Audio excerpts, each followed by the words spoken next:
Hello friends, welcome to my channel গল্প পাঠ by শ্যাম। ভিন্ন ভিন্ন স্বাদের গল্প পাঠ শোনার জন্য অবশ্যই চ্যানেলটিকে সাবস্ক্রাইব করবে। আর গল্প পাঠ যদি ভালো লাগে তাহলে অবশ্যই ভিডিওটি লাইক এবং শেয়ার করবে। আর বেশি কথা না বলে আজকের গল্প পাঠে চলে যাই। আজ আমি যে গল্পটি পাঠ করতে চলেছি সেই গল্পটি হলো রাজশেখর বসুর লেখা মহেশের মহাযাত্রা। চলো শুরু করা যাক। কেদার চাটুর্যে মশাই বলিলেন, আজকাল তোমরা সামান্য একটু বিদ্যে শিখে নাস্তিক হয়েছ, কিছুই মানতে চাও না। যখন আর একটু শিখবে তখন বুঝবে যে আত্মা আছেন, ভূত পেতনি এরাও আছেন, ব্রহ্মদত্তী স্কন্ধকাটা এনারাও আছেন। বংশলোচন বাবুর বৈঠকখানায় গল্প চলিতেছিল। তাহার শালা নগেন বলিল, আচ্ছা বিনোদদা, আপনি ভূত বিশ্বাস করেন? বিনোদ বলিলেন, যখন প্রত্যক্ষ দেখব তখন বিশ্বাস করব, তার আগে হ্যাঁ না কিছুই বলতে পারি না। চাটুর্যে বলিলেন, এই বুদ্ধি নিয়ে তুমি ওকালতি করো? বলি, তোমার প্রপিতামহকে প্রত্যক্ষ করেছ? ম্যাকডোনাল্ড, চার্চিল আর বাল্ডুইনকে দেখেছ? তবে তাদের কথা নিয়ে অত মাতামাতি করো কেন? আচ্ছা আচ্ছা, হার মানছি চাটুর্য মশাই, আপ্তবাক্য মানতে হয়। আরে, প্রত্যক্ষ করা কি আর যার তার কর্ম? শ্রী ভগবান কখনো কখনো তার ভক্তদের বলেন, দিব্যং দদামি তে চক্ষু। সেই দিব্য দৃষ্টি পেলে তবে সব দেখতে পাওয়া যায়। নগেন জিজ্ঞাসা করিলেও, আপনি দেখতে পেয়েছেন চাটুর্য মশাই? জ্যাঠামি করিসনি। এই কলকাতা শহরে রাস্তায় যারা চলাফেরা করে, কেউ কেরানি, কেউ দোকানি, কেউ মজুর, কেউ আর কিছু। তোমরা ভাবো সবাই বুঝি মানুষ? তা মোটেই নয়।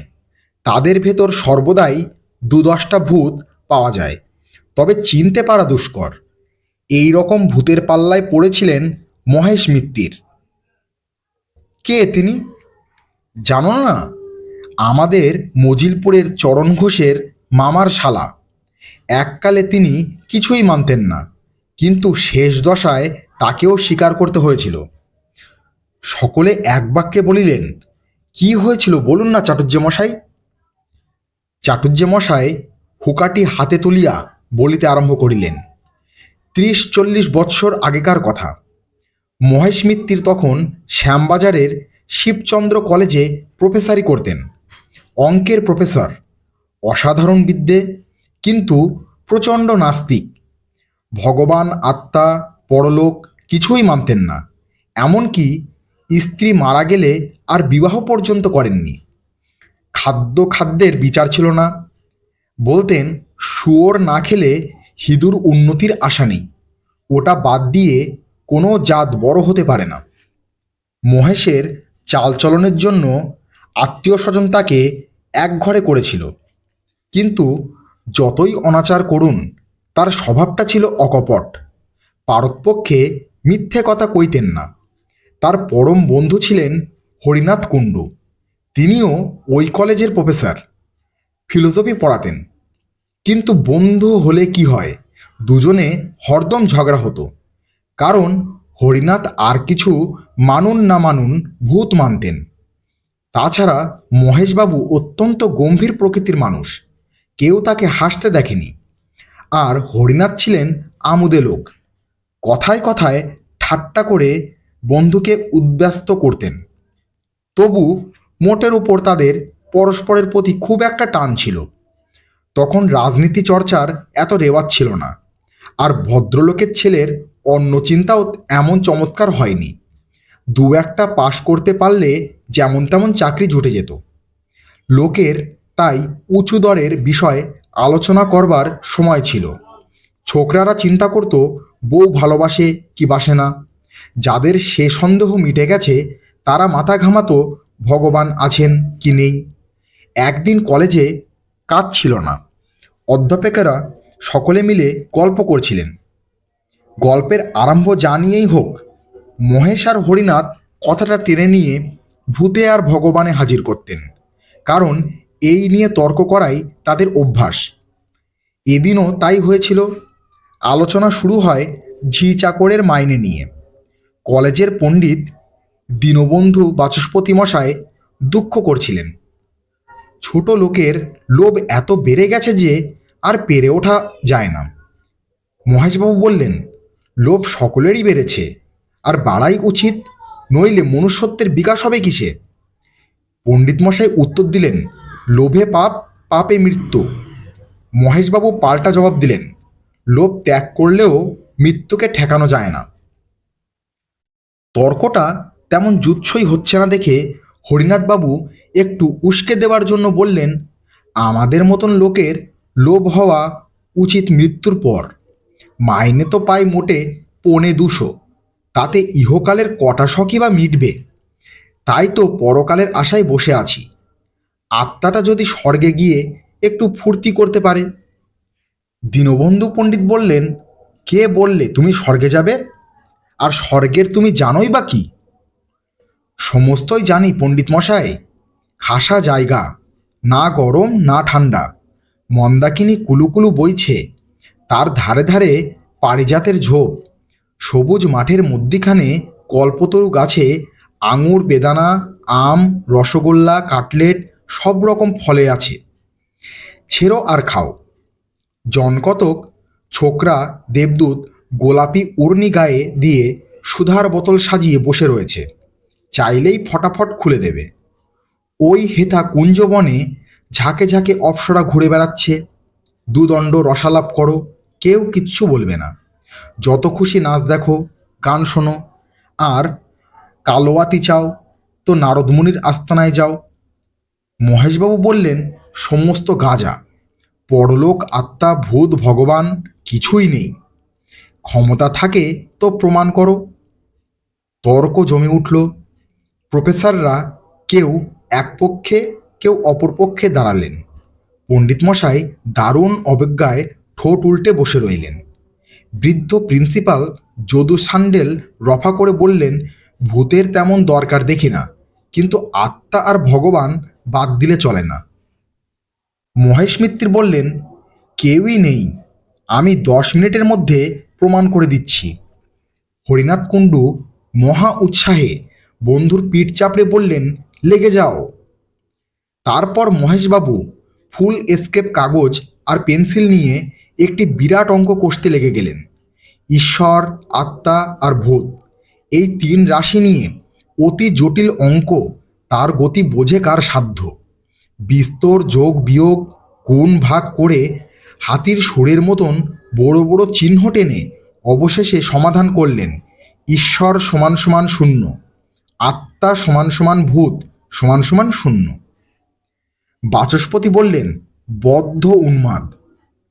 মহেশবাবু বললেন, উন্মাদ বললেই হয় না, এ হলো গিয়ে দস্তুর মতন ইন্ট্রিগাল ক্যালকুলেশন। সাধ্য থাকে তো আমার অঙ্কের ভুল বার করুন। হরিনাথ বললেন, অঙ্ক টঙ্ক আমার আসে না। বাচস্পতি মশাই যদি ভগবান দেখাবার ভার নেন তো আমি মহেশকে ভূত দেখাতে পারি। বাচস্পতি বললেন, আমার বয়ে গেছে।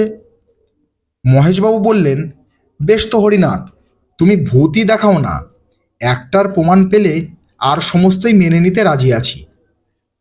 হরিনাথবাবু বললেন, এই কথা?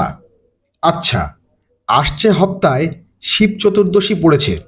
সেদিন তুমি আমার সঙ্গে রাত 12টায় মানিকতলায় নতুন খালের ধারে চলো। পষ্টাপষ্টি ভূত দেখিয়ে দেব। কিন্তু যদি কোনো বিপদ ঘটে তো আমাকে দুষতে পারবে না। যদি দেখাতে না পারো, আমার নাক কান কেটে দিও, আর যদি দেখাতে পারি তো তোমার নাক কাটবো। প্রিন্সিপাল যদু সান্ডেল বললেন, কাটাকাটির দরকার কি, সত্যের নির্ণয় হলেই হলো। শিব চতুর্দশী রাত্রে মহেশ মিত্তির আর হরিনাথ কুণ্ডু মানিকতলায় গেলেন। জায়গাটা তখন বড়ই ভীষণ ছিল। রাস্তায় আলো নেই, দুধারে বাবলা গাছে আরও অন্ধকার করেছে। সমস্ত নিস্তব্ধ। দুজনে নতুন খালের ধারে পৌঁছলেন। বছর 2 আগে ওখানে প্লেগের হাসপাতাল ছিল, এখনও তার গোটাকত খুঁটি দাঁড়িয়ে আছে। মহেশ মিত্তির অবিশ্বাসী সাহসী লোক, কিন্তু তারও গা ছমছম করতে লাগলো। হরিনাথ সারা রাস্তা কেবল ভূতের কথাই কয়েছেন। তারা দেখতে কেমন, মেজাজ কেমন, কি খায়, কি পড়ে। দেবতারা হচ্ছেন উদার প্রকৃতির দিলদরিয়া। কেউ তাদের না মানলেও বড় একটা কেয়ার করেন না। কিন্তু অপদেবতারা পদবিতে খাটো বলে তাদের আত্মসম্মান বোধ বড়ই উগ্র। না মানলে ঘাড় ধরে তাদের প্রাপ্য মর্যাদা আদায় করেন। এই সব কথা। হঠাৎ একটা বিকট আওয়াজ শোনা গেল, যেন কোনো অশরীরী বিড়াল তার পলাতকা প্রণয়িনীকে আকুল আহ্বান করছে। একটু পরেই মহেশবাবু রোমাঞ্চিত হয়ে দেখলেন একটা লম্বা রোগা কুচকুচে কালো মূর্তি দুহাত তুলে সামনে দাঁড়িয়ে আছে। তার পেছনে একটু দূরে ওই রকম আরও দুটো। হরিনাথবাবু থরথর করে কাঁপতে কাঁপতে বললেন, রাম রাম সীতারাম। ও মহেশ, দেখছো কি? তুমিও বলো না। আর একটু হলেই মহেশবাবু রাম নাম উচ্চারণ করেই ফেলতেন, কিন্তু তার কনসেন্স বাধা দিয়ে বলল, উহুঁ, একটু সবুর কর। যদি ঘাড় মটকাবার লক্ষণ দেখো তখন না হয় রাম নাম করা যাবে। এরা একটা পাকুড় গাছের নিচে ছিলেন। হঠাৎ ওপর থেকে খানিকটা কাদা গোলা জল মহেশের মাথায় এসে পড়ল। তখন সামনের সেই কালো মূর্তিটা নাকি ছুড়ে বললে, মহেশবাবু, আপনি নাকি ভূত মানেন না? এ অবস্থায় বুদ্ধিমান ব্যক্তি মাত্রেই বলে থাকেন, আজ্ঞে হ্যাঁ, মানি বই কি। কিন্তু মহেশ মিত্তির বেয়ারা লোক। হঠাৎ তার কেমন খেয়াল হলো। ধা করে এগিয়ে গিয়ে ভূতের কাঁধ খামচে ধরে জিজ্ঞাসা করলেন, কোন ক্লাস? ভূত থতমত খেয়ে জবাব দিলে, second year sir. Roll number কত? ভূত করুণ নয়নে হরিনাথের দিকে চেয়ে জিজ্ঞাসা করলেন, বলি স্যার। হরিনাথের মুখে রাম রাম ভিন্ন কথা নেই। পেছনের দুটো ভূত অদৃশ্য হয়ে গেল। পাকুড় গাছে যে ছিল সে টুপ করে নেমে এসে পালিয়ে গেল। তখন বেগতিক দেখে সামনের ভূতটা ঝাঁকুনি দিয়ে মহেশের হাত ছাড়িয়ে চোচা দৌড় মারলে। মহেশ মিত্তির হরিনাথের পিঠে একটা প্রচণ্ড কিল মেরে বললেন, জোচ্চোর। হরিনাথও পাল্টা কিল মেরে বললেন, আহাম্মক। নিজের নিজের পিঠে হাত বলতে বলতে দুই বন্ধু বাড়িমুখো হলেন। আসল ভূত যারা আশেপাশে লুকিয়েছিল তারা মনে মনে বললে, আজই রজনীতে হয়নি সময়। পরদিন কলেজে হুলস্থুল বেঁধে গেল। সমস্ত ব্যাপার শুনে প্রিন্সিপাল ভয়ঙ্কর রাগ করে বললেন, অত্যন্ত শেমফুল কাণ্ড। দুজন নামজাদা অধ্যাপক একটা তুচ্ছ বিষয় নিয়ে হাতাহাতি। হরিনাথ, তোমার লজ্জা নেই? হরিনাথবাবু ঘাড় চুলকে বললেন, আজ্ঞে আমার উদ্দেশ্যটা ভালোই ছিল। মহেশকে রিফর্ম করবার জন্য যদি একটু ইয়ে করেই থাকি তাতে দোষটা কি? হাজার হোক আমার বন্ধু তো। মহেশবাবু গর্জন করে বললেন, কে তোমার বন্ধু? প্রিন্সিপাল বললেন, মহেশ, তুমি চুপ করো। উদ্দেশ্য যাই হোক, কলেজের ছেলেদের এর ভেতর জড়ানো একেবারে অমার্জনীয় অপরাধ। হরিনাথ, তুমি বাড়ি যাও, তোমায় সাসপেন্ড করলুম। আর মহেশ, তোমাকেও সাবধান করে দিচ্ছি, আমার কলেজে ভুতুরে তর্ক তুলতে পারবে না। মহেশবাবু উত্তর দিলেন, সে প্রতিশ্রুতি দেওয়া শক্ত। সকল রকম কুসংস্কার দূর করাই আমার জীবনের ব্রত। তবে তোমাকেও সাসপেন্ড করলুম। অন্যান্য অধ্যাপকরা চুপ করে সমস্ত শুনছিলেন। তারা প্রিন্সিপালের হুকুম শুনে কোনো প্রতিবাদ করলেন না, কারণ সকলেই জানতেন যে তাদের কর্তার রাগ বেশি দিন থাকে না। মহেশবাবু তার বাসায় ফিরে এলেন। হরিনাথের উপর প্রচণ্ড রাগ। হতভাগা একটা, গভীর তত্ত্বের মীমাংসা করতে চায় জুয়াচুরির দ্বারা, সে আবার ফিলোসফি পড়ায়। এমন অপ্রত্যাশিত আঘাত মহেশবাবু কখনো পাননি।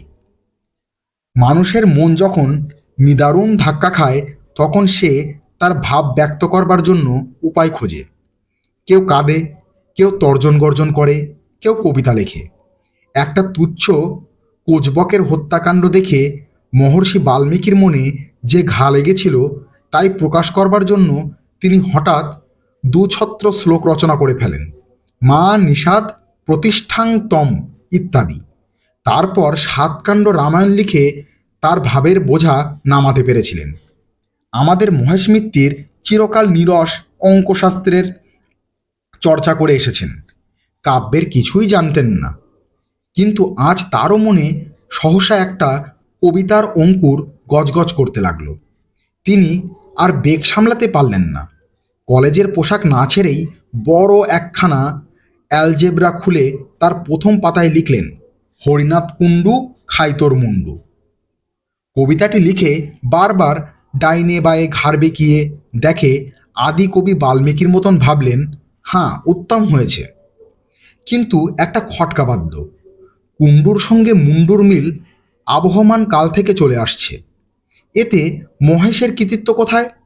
কালিদাসই হন আর রবীন্দ্রনাথই হন, কুণ্ডুর সঙ্গে মুন্ডু মেলাতেই হবে। এ হলো প্রকৃতির অলঙ্ঘনীয় নিয়ম। মহেশ একটু ভেবে ফের লিখলেন, কুণ্ডু হরিনাথ মুন্ডু করিপাত। হ্যাঁ, এইবার মৌলিক রচনা বলা যেতে পারে। মহেশের মনটা একটু শান্ত হলো। কিন্তু কাব্য সরস্বতী একবার যদি কাঁধে ভর করেন তবে সহজে নামতে চান না। মহেশবাবু লিখতে লাগলেন, হরিনাথ ওরে হবি তুই মোরে, নরকের পোকা অতিশয় বোকা। হুম, নরকে নেই, তার আবার পোকা। মহেশবাবু স্থির করলেন, কাব্যে কুসংস্কার নাম দিয়ে তিনি শীঘ্রই একটা প্রবন্ধ রচনা করবেন। তাতে মাইকেল, রবীন্দ্রনাথ কাকেও রেহাই দেবেন না। তারপর তার কবিতার শেষের 4 লাইন কেটে নিয়ে ফের লিখলেন, ওরে হরিনাথ তোরে করি কাঁত পিঠে মারি চর। এমন সময় মহেশের চাকরটা এসে বললে, বাবু চা হবে কি দিয়ে, দুধ তো ছিঁড়ে গেছে। মহেশবাবু অন্যমনস্ক হয়ে বললেন, সেলাই করে নে। পিঠে মারি চর মুখে গুজি খড়, জেলে দেশলাই আগুন লাগাই। কিন্তু আবার এক আপত্তি, হরিনাথকে পুড়িয়ে ফেললে জগতের কোনো লাভ হবে না, অনর্থক খানিকটা জান্তব পদার্থ বরবাদ হবে। বরং তার চাইতে হরিনাথ ওরে পোড়াবো না তোরে, নিয়ে যাব ধাপা দেব মাটি চাপা, সার হয়ে যাবি ঢ্যাঁড়স ফলাবি। মহেশবাবু আরও অনেক লাইন রচনা করেছিলেন, তা আমার মনে নেই। কবিতা লিখে খানিকটা উচ্ছ্বাস বেরিয়ে যাওয়ায় তার হৃদয়টা বেশ হালকা হলো। তিনি কাপড় চোপড় ছেড়ে ইজি চেয়ারে শুয়ে পড়লেন। 3 দিন যেতে না যেতে প্রিন্সিপাল মহেশ আর রঘুনাথকে ডেকে পাঠালেন। তারা আবার নিজের নিজের কাজে বহাল হলেন। কিন্তু তাদের বন্ধুত্ব ভেঙে গেল। সহকর্মীরা মিলনের অনেক চেষ্টা করলেন, কিন্তু কোনো ফল হলো না। হরিনাথ বরং একটু সন্ধির আগ্রহ দেখিয়েছিলেন, কিন্তু মহেশ একেবারে পাথরের মতন শক্ত হয়ে রইলেন। কিছুদিন পরে মহেশবাবুর খেয়াল হলো, প্রেততত্ত্ব সম্বন্ধে একতরফা বিচার করাটা ন্যায়সঙ্গত নয়। এর অনুকূল প্রমাণ কে কি দিয়েছেন তাও জানা উচিত। তিনি দেশি বিলাতি বিস্তর বই সংগ্রহ করে পড়তে লাগলেন। কিন্তু তাতে তার অবিশ্বাস আরও প্রবল হলো। প্রত্যক্ষ প্রমাণ কিছুই নেই, কেবল আছে অমুক ব্যক্তি কি বলেছেন আর কি দেখেছেন। বাঘের অস্তিত্বে মহেশের সন্দেহ নেই, কারণ জন্তু বাগানে গেলেই দেখা যায়। ভূত যদি থাকেই তবে খাঁচায় পড়ে দেখো না বাপু, তা নয় শুধু ধাপ্পাবাজি। প্রেত তত্ত্ব চর্চা করে মহেশবাবু বেজায় চটে উঠলেন। শেষটায় এমন হলো যে ভূতের গোষ্ঠীকে গালাগাল না দিয়ে তিনি জল গ্রহণ করতেন না।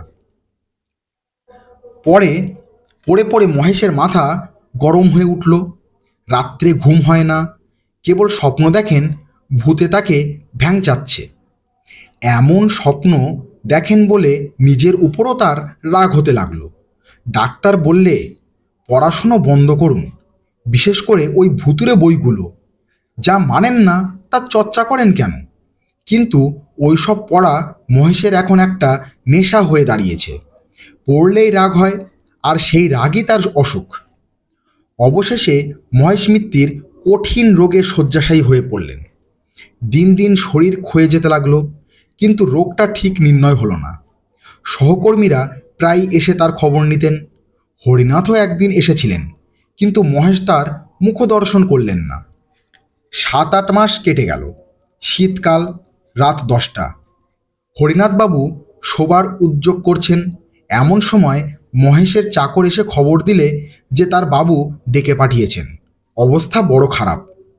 হরিনাথ তখনই হাতিবাগানে মহেশের বাসায় ছুটলেন। মহেশের আর দেরি নেই, মৃত্যুর ভয় নেই।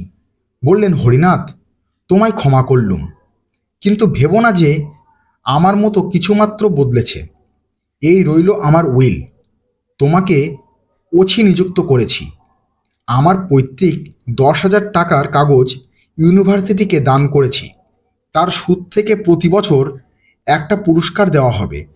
যে ছাত্র ভূতের অস্তিত্ব সম্বন্ধে শ্রেষ্ঠ প্রবন্ধ লিখবে সে ওই পুরস্কার পাবে। আর দেখো, খবরদার শ্রাদ্ধ করো না। মুখে ফুলের মালা, চন্দন কাঠ, ঘি এসবও দিও না, একদম বাজে খরচ। তবে হ্যাঁ, 2-4 বোতল কেরোসিন ঢালতে পারো।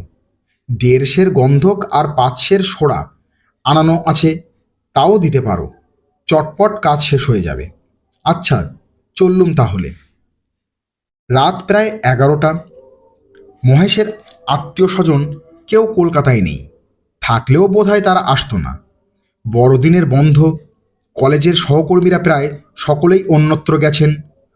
হরিনাথ মহা বিপদে পড়লেন। মহেশবাবু চাকরকে বললেন পাড়ার জনকতক লোক ডেকে আনতে। অনেকক্ষণ পরে 2জন মাতব্বর প্রতিবেশী এলেন। ঘরে ঢুকলেন না, দরজার সামনে দাঁড়িয়ে বললেন, চুপ করে বসে আছেন যে বড়, সৎকারের ব্যবস্থা কী করলেন? হরিনাথ বললেন, আমি একলা মানুষ, আপনাদের ওপরেই ভরসা।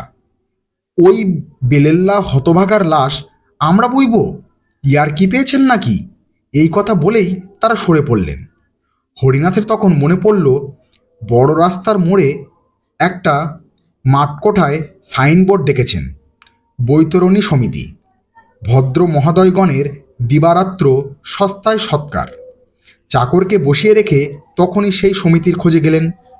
অনেক চেষ্টায় সমিতি থেকে 3জন লোক জোগাড় হলো।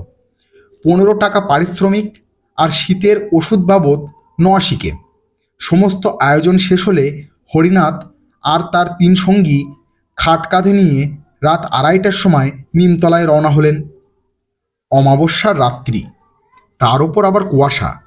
হরিনাথের দল কর্নওয়ালিস স্ট্রিট দিয়ে চললেন। গ্যাসের আলো মিটমিট করছে, পথে জনমানব নেই। কাঁধের বোঝা ক্রমেই ভারী বোধ হতে লাগল। হরিনাথ হাঁপিয়ে পড়লেন।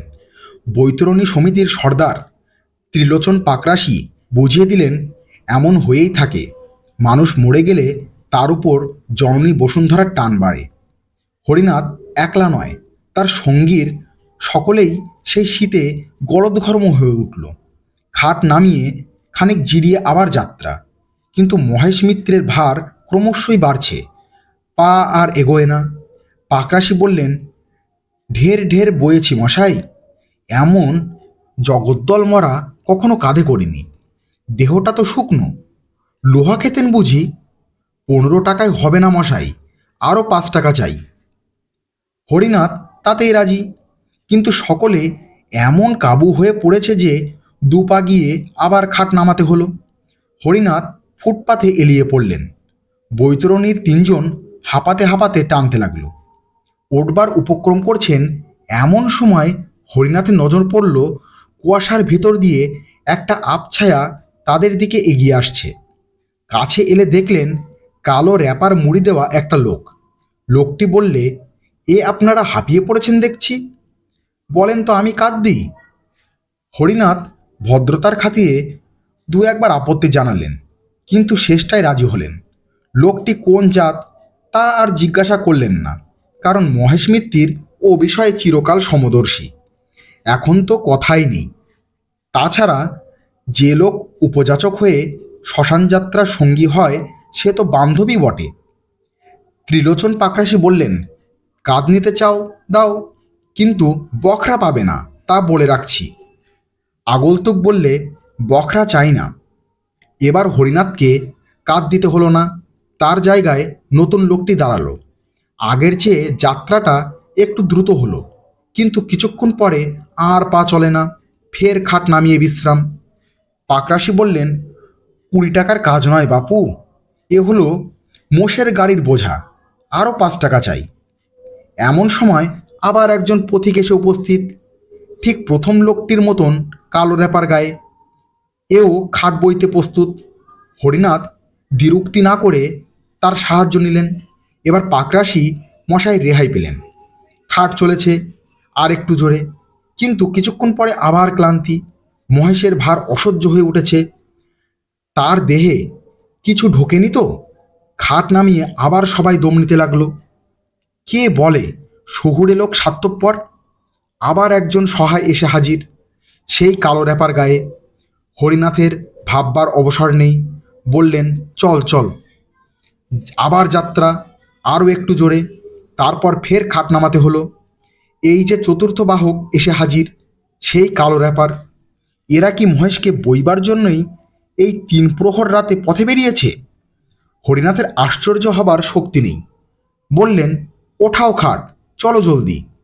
4জন অচেনা বাহকের কাঁধে মহেশের খাট চলেছে। পেছনে হরিনাথ আর বৈতরণী সমিতির 3জন। এইবার গতি বাড়ছে। খাট হন হন করে চলছে। হরিনাথ আর তার সঙ্গীদের ছুটতে হলো। আরে অত তাড়াতাড়ি কেন? আসতে চলো। কেই বা কথা শোনে। ছুট ছুট। আরে কোথায় নিয়ে যাচ্ছ? থামো থামো। বিডন স্ট্রিট ছাড়িয়ে গেল যে। লোকগুলো কি শুনতে পায় না? ওহে পাকরাশি, থামাও না ওদের। কোথায় পাকরাশি? তিনি বিচক্ষণ লোক, ব্যাপারটা বুঝে টাকার মায়া ত্যাগ করে সদলে পালিয়েছে। মহেশের খাট তখন তীর বেগে ছুটছে। হরিনাথ পাগলের মতন পিছু পিছু দৌড়চ্ছেন। কর্নওয়ালিস স্ট্রিট, গোলদিঘি, বউবাজারের মোড় সব পার হয়ে গেল। কুয়াশা ভেদ করে সামনের সমস্ত পথ ফুটে উঠেছে। এ পথের কি শেষ নেই? রাস্তা কি ওপরে উঠছে না নিচে নামছে? এ কি আলো না অন্ধকার? দূরে ও কি দেখা যাচ্ছে? সমুদ্রের ঢেউ না চোখের ভুল? হরিনাথ ছুটতে ছুটতে নিরন্তর চিৎকার করছেন, থামো থামো। ও কি, খাটের উপর উঠে বসেছে কে? মহেশ। মহেশই তো।